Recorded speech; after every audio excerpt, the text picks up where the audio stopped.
Hello and welcome to Indus News live from Islamabad. I'm Naila Shujar and these are the headlines.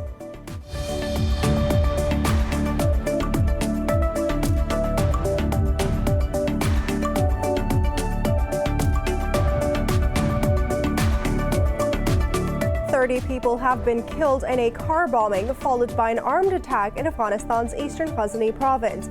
Medics say 24 others are seriously wounded and the death toll could rise. Following the blast, the militants stormed the compound using assault rifle fire and rocket-propelled grenades.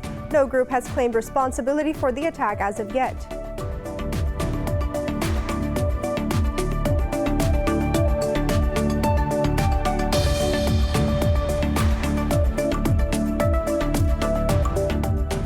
Three farm workers have been killed in a suspected Boko Haram attack in rice fields of the Koshobi village in northeastern Nigeria. The village chief says the assailants tied up the workers and slit their throats. Locals say 6 others have been seriously wounded.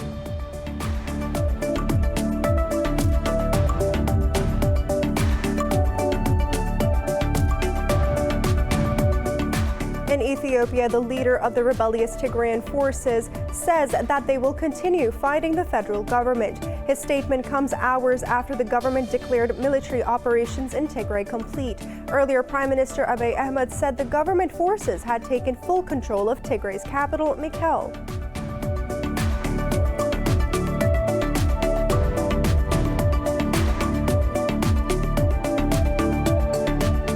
The global number of COVID-19 infections has crossed 62 million with over 1.45 million deaths. Brazil has registered nearly 52,000 coronavirus cases and 587 new deaths over the last 24 hours. India's caseload is nearing 9.4 million with over 41,000 infections and 496 deaths overnight.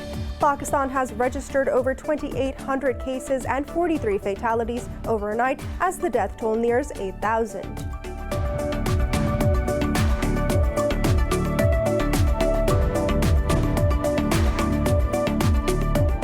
India are chasing a 390-run target against Australia in their second one-day international. Steve Smith scored a 62-ball century to help Australia set a humongous total at Sydney's cricket ground. Australia are already 1-up in the third match OD1 series.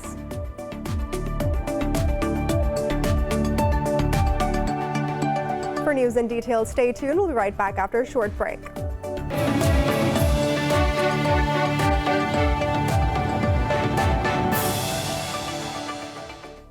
Welcome back.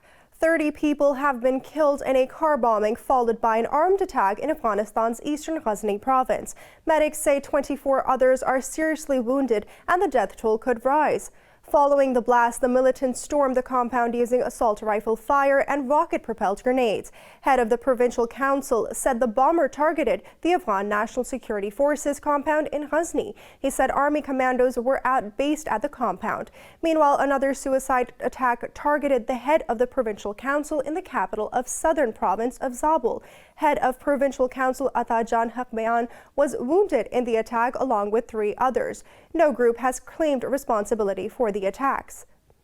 For more on this, we're joined by Mr. Ayaz Wazir, a political analyst from Islamabad. Thank you so much for your time.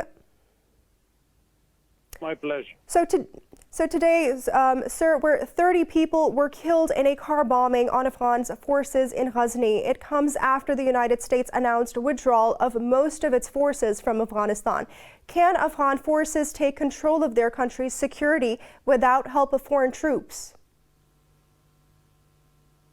Well, this is very unfortunate that it's happening at the time when the peace talks are on in Doha, and one was hoping that peace will soon return to Afghanistan. But I wonder if anyone has claimed the responsibility because the Taliban, though they have not accepted ceasefire or reduction in violence, but certainly during this time, I don't think they'll be going for targets like this to kill people in Ghazni or in Kabul, or that obviously creates a bad taste, as they say, in the mouth. but other spoilers are there also. Daesh is in Afghanistan, and they have done before. I won't be surprised if this one also turns out to be their doing. So this is, I don't know who actually has done, but I'm sure this is the job of one of the spoilers. Or even if the Taliban has done it, they have not concluded an agreement with the Afghan government. The agreement they have concluded was with the American. They are not taking the Americans are not taking them. But the Taliban and the Afghan government, they are in a state of war against each other. But I have not heard if the Taliban have claimed the responsibility for this. All right. Pakistan has been warning against the peace spoilers of the Afghan peace process. Do you think it's another attempt to sabotage the ongoing process? Well, I won't be surprised really if not only this, if God forbid, if in the future also incident like this takes place, because spoiler within the country and outside the country are certainly there in Afghanistan, and they would be doing their best to derail the peace process in Afghanistan, because that is not going in their interest, in their individual or in their collective interest. Peace in Afghanistan is not in their interest, so they'll go for it. But those who are really worried for peace, who are striving hard to bring peace to Afghanistan, they would not do it. I mean, the Afghans are tired of it. The government side and Taliban, they are tired of fighting, and they want to enter into an agreement to bring peace to Afghanistan. So the spoilers are certainly there, as Pakistan has very rightly said, that not only individual but certain countries in the region are also interested in derailing the process, in bringing chaos and destruction in Afghanistan, because that serves their purpose. All right. Thank you, Mr. Ayaz Wazir, for joining us and speaking to Indus News. Pakistan says it has always been a voice for Muslims as a founding member of the Organization of Islamic Cooperation. The Organization of Islamic Cooperation has unanimously adopted a resolution in support of the Kashmir cause. It was taken up at the 47th session of the OIC Council of Foreign Ministers in Niamey. 57 member countries categorically rejected India's illegal and unilateral actions in occupied Jammu and Kashmir. In a tweet, Pakistan's Foreign Minister Shah Mahmood Qureshi says the resolution unequivocally supports the Kashmir cause. He says the legislation rejects the RSS-backed Indian government's illegal actions since August 5, 2019. Qureshi said the resolution seeks the cancellation of the Jammu and Kashmir Reorganization Order and the grant of Domicile Certificate Rules 2020. He asserts that Pakistan looks forward to hosting the 48th Conference of OIC Foreign Ministers in 2021. He mentions that Pakistan has also become part of the 6-member OIC Executive Committee. In the United States, the Pennsylvania Supreme Court has dismissed yet another lawsuit filed by President Donald Trump's campaign. The suit sought to invalidate mail-in ballots, throw out all the votes, and allow the state's legislature to pick the winner. The case argued that a Pennsylvania law from last year allowing universal mail-in voting was unconstitutional. In a unanimous decision, the court brushed aside all 3 claims, terming the second an extraordinary proposition. The battleground state has already certified President-elect Joe Biden's win by 81,000 votes. The development follows Friday's decision by an appeals court rejecting Trump's claims of an unfair election. The outgoing United States president has so far refused to concede defeat to President-elect Joe Biden.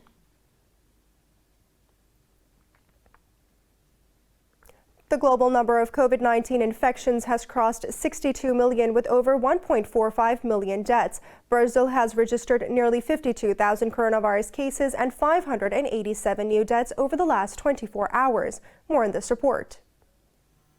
The holiday season, coupled with the flu season, has sent the already aggressive spread of COVID-19 into overdrive. Latin America now accounts for a third of all deaths and infections of the world to date, while high mortality rates continue to kill more. The U.S. has now reported more than 100,000 infections and 1,000 deaths on average every day for the past 26 consecutive days. All public and private social gatherings have been banned in Los Angeles for 3 weeks from tomorrow under new restrictions. Our numbers have increased to devastating levels, potentially for capacity at a lot of hospitals. And so the only way I know to keep individuals alive is frankly to hope that you don't get the disease in the first place. That is hands down the best way. In Europe, record high deaths and infections are surging once again through most of the countries. Italy is on the ropes again, with hundreds dying and tens of thousands contracting the virus every day for the past month. But as the French government eased its restrictions, citing a slow rate of infections to encourage consumer activity, experts fear irresponsibility and carelessness might make matters devastatingly worse. I hope people are going to be responsible. I hope we won't regret this lifting of the lockdown. The shopkeepers are making an effort, and now it is everyone's responsibility, up to everyone's civic duties. In Asia, India is fearing another spike in new cases following the festival season and the holiday season. India's caseload is nearing 9.4 million with over 41,000 infections and 496 deaths overnight. Meanwhile, South Korea is considering tighter restrictions to clamp down on economic activities after last week saw the fastest spread of infections. A wave of anti-lockdown and anti-vaccine protests is sweeping Europe. In the United Kingdom, more than 150 people were detained from central London. In a statement, the Metropolitan Police said that the arrests were made of offences including breaching coronavirus regulations. They said some protesters also assaulted a police officer. Meanwhile, thousands converged on Germany's border with Poland to object to coronavirus curbs. Several hundreds of people from the adjacent Polish town of Sublice joined in on the call from the Kirchen-Dicken movement. The group says coronavirus restrictions are endangering fundamental freedoms.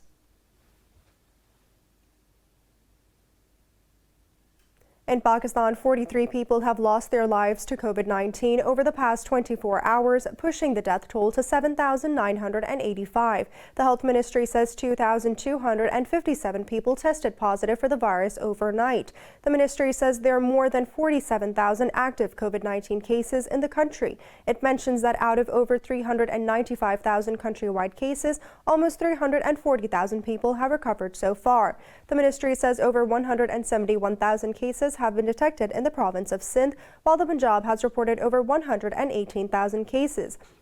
In the capital, Islamabad, more than 29,000 have been infected so far. It's now time for a short break. Stay with us.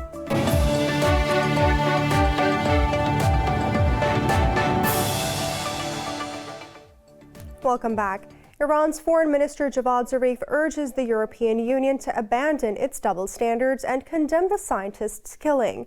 In a tweet, he said Mohsen Fakhrizadeh's assassination is an expression of the desperate warmongering of the perpetrators. Zarif said that there are serious indications of an Israeli role in the murder. Yesterday, President Hassan Rouhani said Iran will retaliate the scientist's assassination appropriately. Meanwhile, Turkey called for the perpetrators of the attack to be held accountable. The Turkish Foreign Ministry urged all of the sides to act with the common sense and restraint. In Nigeria, 43 farm workers have been killed in a suspected attack by Boko Haram militants in the northeastern Koshobi village. Koshobi is near Maiduguri and the capital of the restive Borno state. Authorities say the assailants tied up the agricultural workers and slit their throats. Village officials say 6 others sustained serious injuries, while 8 others are missing, presumed to have been kidnapped by the militants. Last month, Boko Haram fighters killed 22 farmers working on their irrigation fields near Maiduguri. In Ethiopia, the leader of the rebellious Tigrayan forces says they will continue fighting the federal government. His statement comes hours after the government declared military operations in Tigray complete. Prime Minister Abiy Ahmed said the government's forces had taken full control of Tigray's capital, Mekelle. In a statement, he said the government will now restore normalcy to the restive region. In a tweet, Ahmed said the civilians were not targeted during the operation. He said police were searching for the leaders of the Tigray People's Liberation Front. Ahmed said that the federal police will bring those leaders to the court of law. Hundreds of people are believed to have died and some 43,000 have fled to Sudan during the 3 weeks of conflict. At least 3 people have been killed by flooding on the Italian island of Sardinia. Regional Environmental Councillor Gianna Lampis told the reporters the situation in the BT town was particularly dramatic. Lampis said the city mayor has informed them that some people are still missing. He said that the red weather alert has been issued, with more heavy rains expected to hit the whole of the island. Local media authorities said that are in search of the missing people.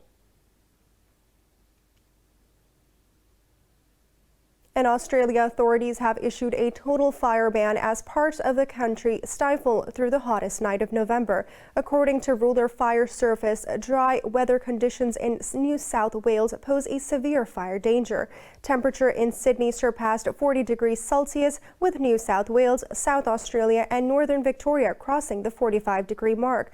The Met Office has predicted the heat wave to last 5 to 6 days in parts of New South Wales and southeast Queensland. Australian energy market operator said the demand may exceed supply in New South Wales among soaring temperatures. Australia has been experiencing hotter and longer summers every year. A sea of rolling clouds cascaded down the face of the Lushan mountain in East China's Jiangxi province. They offered a stunning scene which mesmerized visitors and photography enthusiasts for several hours. More in this report. The flowing clouds in China's Lushan mountain pervaded the valleys and enveloped ridges, streaming down to the forest and red roof houses below, creating an amazing cloud waterfall landscape. In a number of scenic spots, layer upon layer of clouds stretched for miles, drawing shutterbugs, both professional and amateur. No one wants to miss out on the opportunity to capture this beautiful moment. The sea of clouds, snowscape, and the yellow leaves in the golden autumn all make photography enjoyable here. Plus, breathing in the fresh air is also really great. Visitors say the scene one captures is the lens is quite different from the one you see with your own eyes. They describe the view as beautiful as a fairyland. The Lushan mountain, famous for its mighty peaks, roaring waterfalls, and mysterious cloud mists, was listed as a World Heritage Site by UNESCO in 1996. Proving that people are stronger than machines, athletes from all over Russia took part in a competition in Crimea, Sevastopol. More about the Men versus Machines contest in this report. Living in a time when almost all of our daily lives and work depend on some kind of machines, men in Russia are determined to prove themselves stronger. A weight-carrying contest was held in Crimea to demonstrate athlete strength. To win, each man had to lift a car weighing 405 kilograms and carry it as far as they could. Next, they had to pull a truck, its gear in neutral, to a distance of 20 meters using a thick rope. And finally, they had to carry a giant rubber tire weighing 100 kilograms back to the start line. I haven't stopped training for even a single day. For me, powerlifting is not just a way of life, it's my life. So I can't miss a training session. Competitions are an indicator of all the results achieved. So now I work at my best. 22 years old Dmitry Skosersky from Omsk won the top prize. This year's contest was held without any cheering spectators as COVID-19 restrictions prevented gatherings of crowd. The lack of spectators has a rather negative effect because I and many athletes are accustomed, like real gladiators, to show our best results with the emotions for the public. This is an energy boost. On the other hand, I see certain advantages in this because, as I said earlier, we must adapt to the conditions in which we perform. Crimea recorded 57 new coronavirus infections, bringing the total to 3,867 active cases of infection. Thailand's famous beach resort Pattaya has kicked off the holiday season in the shadow of COVID-19 pandemic. Amidst the cultural shows, street food and fireworks, the holiday spirit commences in full swing. More in this report. Thailand is gradually opening up after fighting a severe battle with COVID-19. The country has a struggling tourism-reliant economy, and the holiday season calls for some celebration. Pattaya was one of Thailand's worst infected areas by the pandemic back in April, when foreign tourists were banned from visiting. After Pattaya was in darkness for a long time, now we have begun to have lights from hotels and other tourist spots around the city. Our lives are being brought back. Pattaya is returning to life. This shows that tourism in Pattaya city and in Thailand is beginning to recover. Restrictions were lifted in October when Thailand recorded its first 1,201 foreign tourists. Tourism Ministry requires all foreign tourists to travel on special 90-day visa that requires 2 weeks of quarantine. Thailand's entry restrictions have helped keep its coronavirus cases tally to less than 4,000.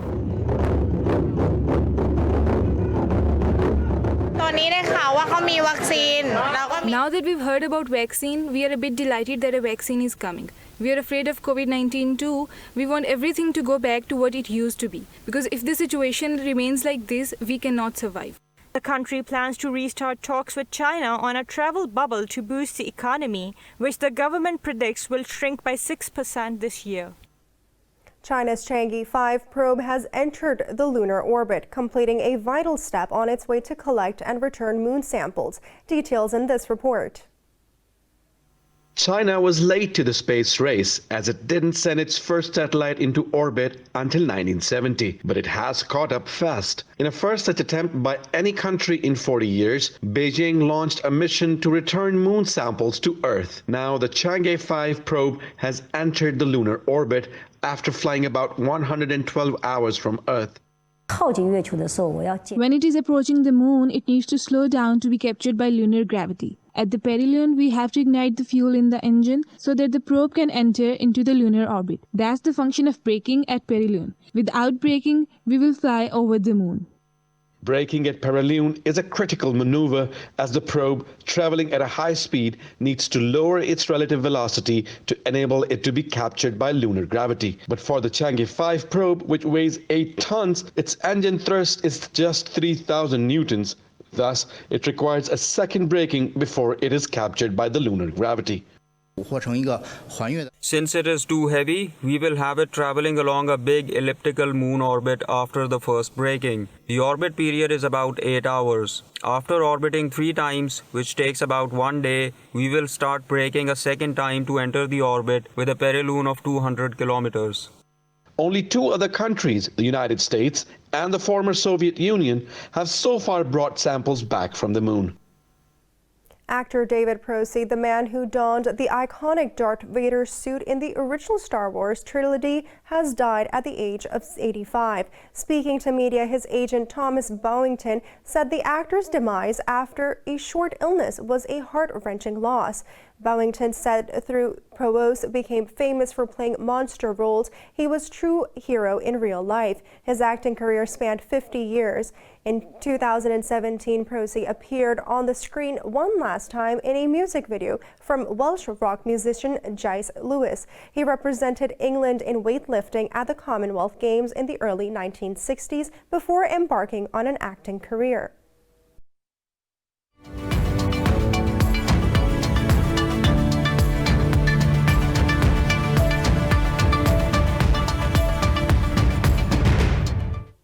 Canada has blocked mass exports of prescription drugs to the United States. In a statement, Canada's health minister said the decision was taken to avoid medicine shortages at home. Patty Hajdu said Canada represented 2% of the global drug sales and sourced 68% of its medicine globally. She emphasized the need for vigilance in maintaining the country's drug supplies. Companies also must provide the government with information about existing or potential shortages when requested. The Canadian measure went into effect just days before a United States importation prescription drugs rule. It comes in response to the outgoing President Donald Trump's efforts to allow imports from Canada to lower some drug prices in the United States.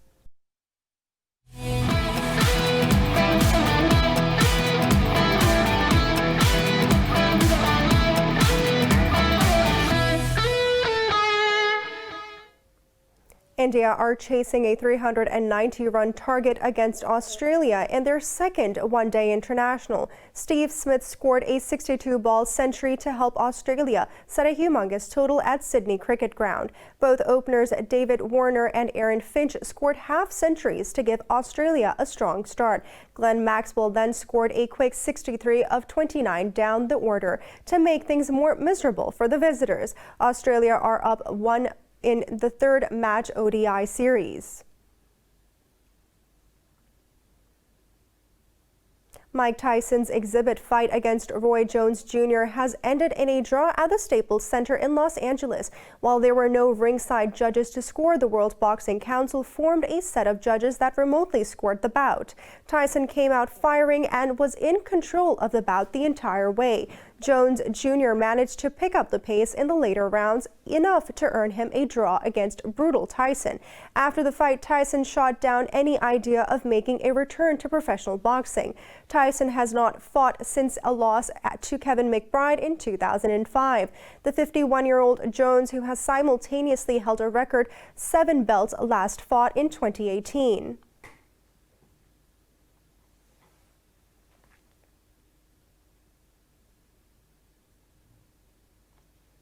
For the latest news updates, you can follow us on our social media at Indus.News.